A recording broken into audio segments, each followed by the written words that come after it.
ఈ ఐపీఎల్లో for the first time super over అయింది నిన్న. కానీ సూపర్ ఓవర్లో కొన్ని స్ట్రేంజ్ డిసిషన్స్ తీసుకున్నారు ఎల్ఎస్జీ. దాని గురించి డిస్కస్ చేద్దాం. నిన్న మాత్రం రింకు సింగ్ ఏది పట్టుకుంటే అది బంగారం. అది బ్యాటింగ్ అయినా 5 క్యాచ్లైనా ప్లేయర్ ఆఫ్ ద మ్యాచ్ కూడా సంపాదించాడు. నిన్న సిఎస్కే గుజరాత్ టైటన్స్తో చేపాక్ స్టేడియంలో కన్విన్సింగ్గా ఓడిపోయారు. మరి ఇది ఎలా జరిగింది? అండ్ ఇవాళ సూపర్ డూపర్ కాంటెస్ట్, ఒక పక్క ఆర్సీబీ, ఇంకో పక్క ఢిల్లీ క్యాపిటల్స్ హోమ్ గ్రౌండ్లో ఆడుతున్నారు ఈసారి. మరి ఈసారి ఆర్సీబీ రివెంజ్ తీసుకోబోతున్నారా?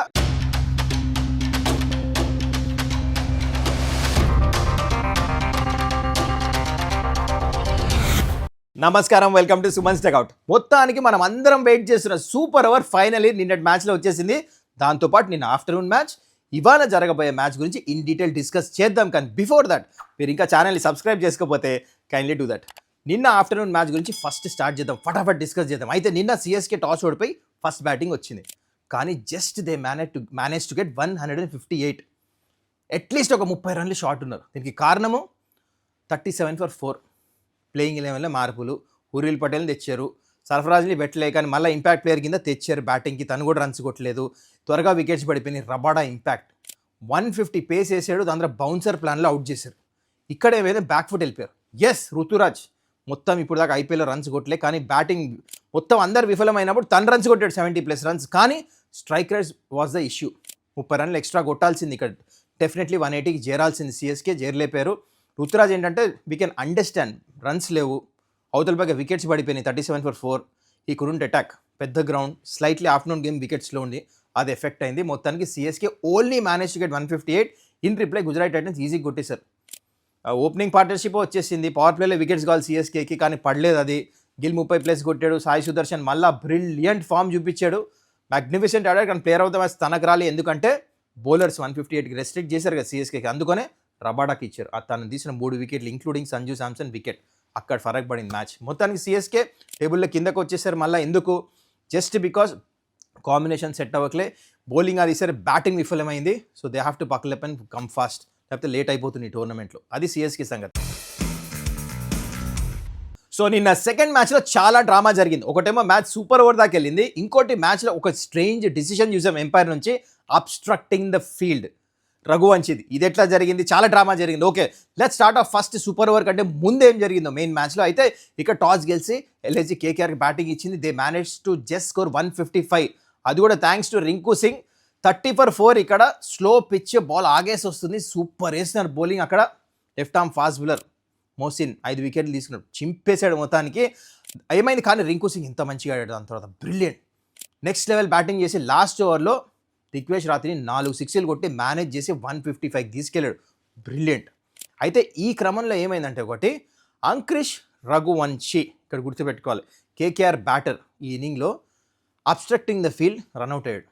అంటే ఏంటంటే ఈ రూల్ నెంబర్ 37 లా ఏం చెప్తుందంటే, ఎప్పుడైనా ఫీల్డర్ త్రో ఇస్తాను, ఫస్ట్ రన్ తీస్తానికి వెళ్ళి ఆగిపోయి మళ్ళీ వెనకాల తిరిగి వెనకాలకి వెళ్తున్న టైంలో ఫీల్డర్ త్రో వేసిన దానికి చూసి మధ్యలో వచ్చాడు అని చెప్పేసి ఎంపైర్ అవుట్ ఇచ్చాడు. దిస్ ఈజ్ ద లా అనమాట.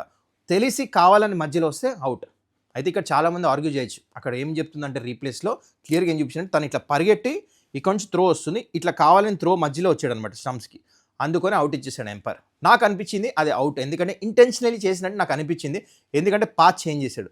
So many people are saying అది న్యాచురల్గా ఇట్లా పరిగెట్టి ఆగినప్పుడు ఇట్లా క్రాస్ వస్తాడు. కానీ ఎప్పుడైనా మీరు గుర్తుపెట్టుకోండి, ఒక బ్యాట్స్మెన్ పరిగెడుతున్నప్పుడు మీరే చూడండి, ఇమాజిన్ ఆగి మళ్ళీ వెనకాలకు వస్తున్నప్పుడు always a batsmen wants to come back fast. అంటే ఎంత త్వరగా క్రీస్లో వస్తానని చూస్తాడు. ఎప్పుడు ఇట్లా వెళ్తే దూరం అవుతుంది కదా, ఇట్లా ఒకసారి పాత్ చేంజ్ చేసాడంటే that is the only reason ball మధ్యలో రావడానికి. అందుకని రిషబ్ పంత్ అపీల్ చేశాడు. థర్డ్ ఎంపైర్ చూసి పాత్ చేంజ్ చేస్తాం చూసి అది అవుట్ ఇచ్చాడు. I felt that was right decision. ఒకవేళ మ్యాచ్ చూస్తుంటే, ఒకవేళ చూడకపోయినా సోషల్ మీడియాలో క్లిప్స్ చూస్తుంటారు. What do you think about this? కింద కామెంట్ చేయండి. ఓకే, అది అయిపోయింది. మొత్తానికి 155 లెస్ స్కోర్ అనుకున్నా నేనైతే. కానీ అసలు లక్నో బ్యాటింగ్ వచ్చినప్పుడు ఎప్పుడు అసలు టోటల్ చేజ్ చేసినప్పుడే అనిపించలే. ఎవరు బ్యాటింగ్ చేస్తున్నా, ఒక్క మిచెల్ మార్క్స్ త్వరగా అవుట్ అయిపోయాడు. దాని తర్వాత ఎవరు ఇన్ ద గేమ్, దూరం వెళ్ళిపోయింది అనుకున్నాను. కానీ మొత్తానికి రిషబ్ పంత్ కొంచెం కాంట్రిబ్యూట్ చేశాడు, బదోని కొంచెం కాంట్రిబ్యూట్ చేశాడు, హిమ్మత్ సింగ్ లాస్ట్లో ఏదో ఒకటి చేసి మొత్తానికి షమీ స్ట్రైక్లో ఉన్నాడు. లాస్ట్ బాల్ 7 రన్స్ కొట్టాలి, కార్తిక్ త్యాగి వేసాడు. యార్కర్ లెంత్ మిస్ అయింది, ప్రెషర్లో 6 వెళ్ళిపోయింది. ఫస్ట్ సూపర్ ఓవర్ ఆఫ్ 2026 చూసాం. అయితే ఇక్కడ బిగ్గెస్ట్ ఏంటంటే చూడండి, ఫస్ట్ బ్యాటింగ్ ఎల్ఎస్జీ వచ్చారు. ఓకే, బాల్ ఓల్డ్ అయిపోయి ఉంటుంది, గుర్తుపెట్టుకోండి. న్యూ బాల్ తీసుకోరు ఎప్పుడు. సూపర్ ఓవర్కి ఏదైతే మ్యాచ్ సిచ్యువేషన్ ఆ బాల్ ఆపారు కదా దాంతోనే ఆడతారనమాట. ఆ బాల్ ఉండి సునీల్ నారాయణ వేసాడు. సునీల్ నారాయణ వచ్చినప్పుడు basically you send right handers Mitchell Marsh ఇలాంటి బ్యాటర్స్ మీరు సూపర్ ఓవర్లో. కానీ for strange reason LSG support staff చూడండి, Kane Williamson, Tom Moody, Justin Langer, Lance Klusener ఇట్లాంటి వాళ్ళు ఉన్నారు.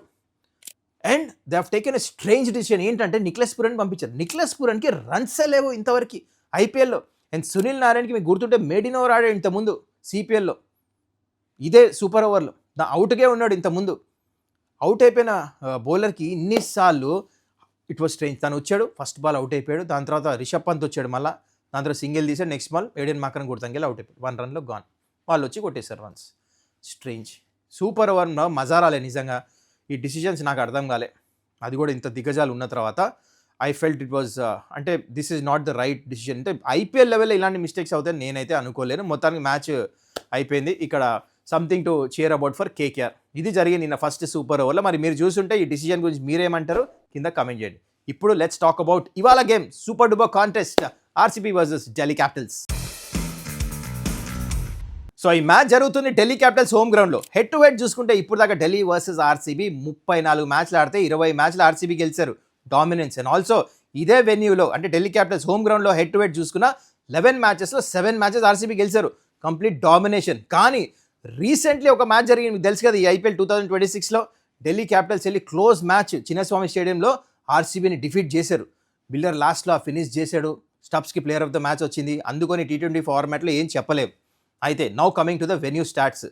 ఢిల్లీ క్యాపిటల్స్ హోమ్ గ్రౌండ్లో ఇప్పుడు దాకా చిన్న గ్రౌండ్ మీకు తెలుసు కదా, చేస్ 264 హైయెస్ట్ చేసి ఇక్కడ అయింది రీసెంట్లీ.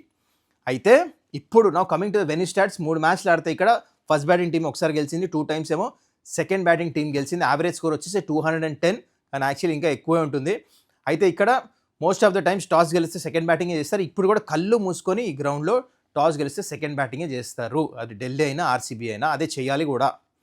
ఓకే, ఇక్కడ ఫాస్ట్ బౌలర్స్ ఏమో 65% ఇస్తారు, మిగతా పర్సెంటేజ్ స్పిన్నర్స్ పిక్ చేస్తారు. ఇదేంటంటే because it's night game, ball మరీ అంత టర్న్ అవ్వదేమో unless if it's very dry.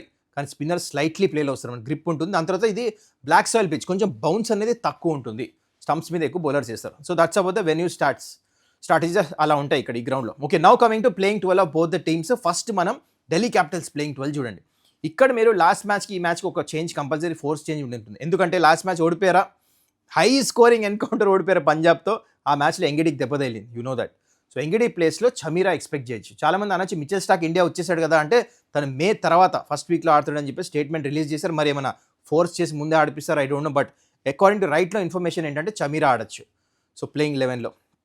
So ఇట్లా ఉంటుంది. కానీ వీళ్ళ బ్యాటింగ్ లైనప్ చూస్తే ఏంటంటే మంచిగా ఉంది, సాలిడ్. ఎక్సెప్ట్ పైన ఓపెనర్ కేఎల్ రాహుల్తో పాటు వచ్చి ఓపెనర్ శ్రీలంక ఓపెనర్ ఎక్కువ పర్ఫార్మెన్స్ చేయట్లేదు నిజంగా. కానీ apart from that you can see that every one performing. అది నితీష్ రాణా ఫామ్లో వచ్చేసాడు, ఆశుతోష్ అయితే కింద వస్తాడు. దాంతో గోట్ సమీర్ రిజ్వీ రన్స్ కొడుతున్నాడు. అంతా అంటే every one almost is getting runs. KL Rahul అయితే లాస్ట్ మ్యాచ్ చూసారు, హైయెస్ట్ ఇండియన్ స్కోర్ కొట్టాడు, 152 బై ఇండియన్ ప్లేయర్ T20లో. అంటే అలాంటి ఫామ్లో ఉన్నారు batters. They have Akshar Patel, కింద దాకా బ్యాటింగ్ ఉంది. అయితే వీళ్ళకి ఏంటంటే నాకే స్పిన్నర్స్ కూడా వరల్డ్ క్లాస్ స్పిన్నర్స్ ఉన్నారు ఇక్కడ చూడండి. అక్షర్ పటేల్ అండ్ కుల్దీప్ యాదవ్ చాలా మంచి బౌలర్స్, వాళ్ళ home ground, they know how to get wickets. కానీ ప్రాబ్లం వచ్చేసి వీళ్ళ ఫాస్ట్ బౌలింగ్ అనిపిస్తుంది నాకు. లాస్ట్ మ్యాచ్ ఏం చేశారు, ఫాస్ట్ బౌలర్స్ ఎక్కువ బౌన్సర్స్ వేశారు, స్లోవర్ బౌన్సర్స్ వేశారు, షార్ట్ బౌండరీస్, చిన్న బౌండరీస్ ఇక్కడ అది పనిచేయలే. ఐ థింక్ ఈ మ్యాచ్ ఎక్కువ యార్కర్స్ వేస్తారు చూడండి. వీళ్ళకి ఏంటంటే ముఖేష్ కుమార్, ఓకే నటరాజన్ పర్వాలేదు ఆన్ అండ్ ఆఫ్ వేస్తున్నాడు, అది ఎక్కువ పేస్ లేదు కాబట్టి రన్స్ వెళ్ళిపోతున్నాయి. So that's the problem. మరి ఈ మ్యాచ్ ఎట్లా మేనేజ్ చేస్తారు చూద్దాం. ఎందుకంటే ఆపోజిట్ ఉన్న ఆర్సీబీ బ్యాటర్స్ అటాకింగ్ ఛాంపియన్స్ ఎట్లా చేస్తున్నారు, అది మొత్తానికి ఢిల్లీ పరిస్థితి. అదే ఇప్పుడు ఆర్సీబీ ప్లేయింగ్ 12 ఇలా ఉండొచ్చు, ఏం చేంజెస్ చేయరు ఎందుకంటే కంప్లీట్ స్క్వాడ్ ఉంది. సో పై నుంచి విరాట్ కోహ్లీ, ఫిల్ సాల్ట్ ఆడాడు ఈ మ్యాచ్ కూడా మోస్ట్ లైక్లీ, అది న్యూస్ వచ్చింది. సో జేకబ్ బెత్తెల్ ఆడతాడు. సో రిమైనింగ్ ప్లేయింగ్ 11 ఇలానే ఉంటుంది చూడండి. బ్యాటింగ్లో వస్తే మొత్తం పడికలు ఏం బ్యాటింగ్ చేస్తున్నాడు, 200 పైన స్ట్రైక్ రేట్తో. రజత్ పతిరాజ్ వచ్చి తను కొడుతున్నాడు, Tim David, Krunal Pandya, you name it, Jitesh Sharma, అందరూ చాలా మంచి బ్యాటింగ్ చేస్తున్నారు. స్పిన్ కూడా కవర్డ్, బౌన్సర్ లేస్తున్నాడు, యార్కర్ లేస్తున్నాడు, you know that. Krunal Pandya, Suyash googly లేసి స్టంప్స్ మీద వికెట్స్ తీస్తున్నాడు, అలాంటి బౌలర్ తను.